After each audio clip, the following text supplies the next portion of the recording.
नमस्कार दोस्तों, स्वागत है आपका हमारे चैनल पौराणिक रहस्य में।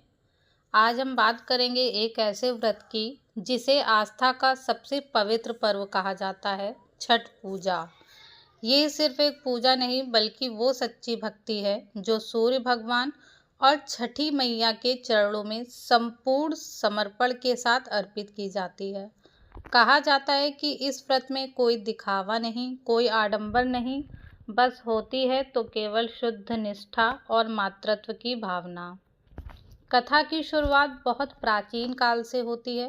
कहा जाता है कि जब पांडवों ने अपना राज्य खो दिया था और द्रौपदी असीम दुख में डूबी हुई थीं, तब उन्होंने अपने पति और परिवार की भलाई के लिए छठी मैया का व्रत रखा था। छठी मैया, जिन्हें सूर्य भगवान की बहन कहा जाता है, उन्होंने द्रौपदी की श्रद्धा देखकर प्रसन्न होकर उनका दुख दूर किया और पांडवों को फिर से अपना राज्य वापस मिला। तब से यह व्रत सत्यनिष्ठा और इच्छा पूर्ति का पर्व कहलाया। एक और कथा के अनुसार जब भगवान राम अयोध्या लौटे थे रावण वध के बाद, तब माता सीता ने कार्तिक मास के शुक्ल पक्ष की षष्ठी तिथि को सूर्य भगवान की उपासना की थी। उन्होंने नहाए खाए से लेकर उदयमान सूर्य को अर्घ्य देने तक सभी नियम पूरे श्रद्धा से निभाए थे। कहा जाता है कि माता सीता ने इसी व्रत से अपने जीवन में सुख, शांति और वैभव की पुनः प्राप्ति की। यही कारण है कि आज भी रामायण काल से चली आ रही यह परंपरा उतनी ही पवित्रता के साथ निभाई जाती है। यह लोक कथा यह भी बताती है कि बहुत समय पहले एक राजा प्रियव्रत था। उसकी कोई संतान नहीं थी। इस कारण वो और उसकी पत्नी मलिनी अत्यंत दुखी रहते थे। संतों की सलाह पर उन्होंने यज्ञ करवाया और जल्द ही उन्हें एक पुत्र प्राप्त हुआ, परंतु दुर्भाग्यवश वो बालक जन्म के तुरंत बाद ही मृत हो गया। राजा और रानी शोक में डूब गए। तभी एक तेजस्विनी देवी प्रकट हुई। उन्होंने कहा, मैं षष्ठी देवी हूँ, सूर्य देव की बहन। मैं ही संतान की रक्षक हूँ। उन्होंने अपने वरदान से उस मृत बालक को जीवन दान दिया। राजा और रानी ने उसी दिन से देवी षष्ठी की पूजा आरंभ की और तभी से यह परंपरा जनमानस में स्थापित हो गई।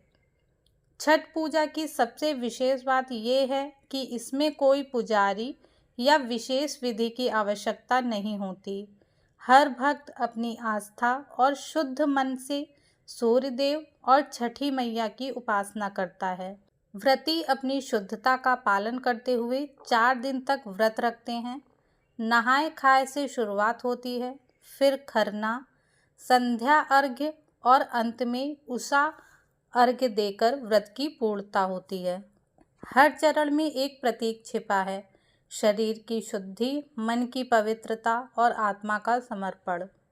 इस पर्व में उगते और डूबते सूर्य दोनों को अर्घ्य देने की परंपरा है, क्योंकि डूबते सूर्य को प्रणाम करना हमें सिखाता है कि अंत भी उतना ही महत्वपूर्ण होता है जितनी शुरुआत, और उगते सूर्य को अर्घ्य देना आशा, नवजीवन और नए उजाले का प्रतीक है।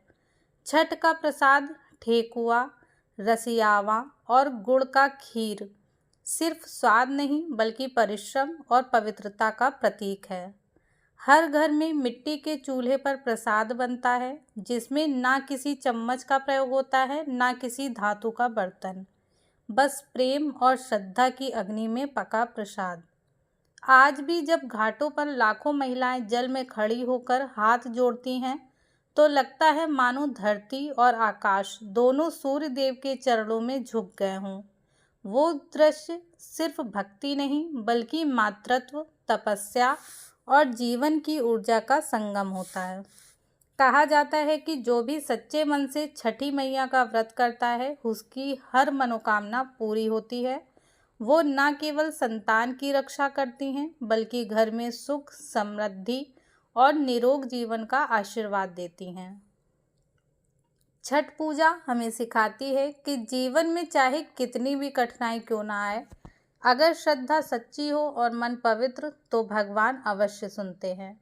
यह पर्व केवल सूर्य की उपासना नहीं बल्कि जीवन की ऊर्जा, नारी की शक्ति और प्रकृति की पवित्रता का उत्सव है। अगर आपको ये कथा और इसका भाव पसंद आया हो तो इसे अपने दोस्तों और परिवार के साथ ज़रूर साझा करें। चैनल पौराणिक रहस्य को सब्सक्राइब करें ताकि ऐसी और दिव्य कथाएं आप तक पहुंचती रहें। जय छठी मैया, जय सूर्यदेव।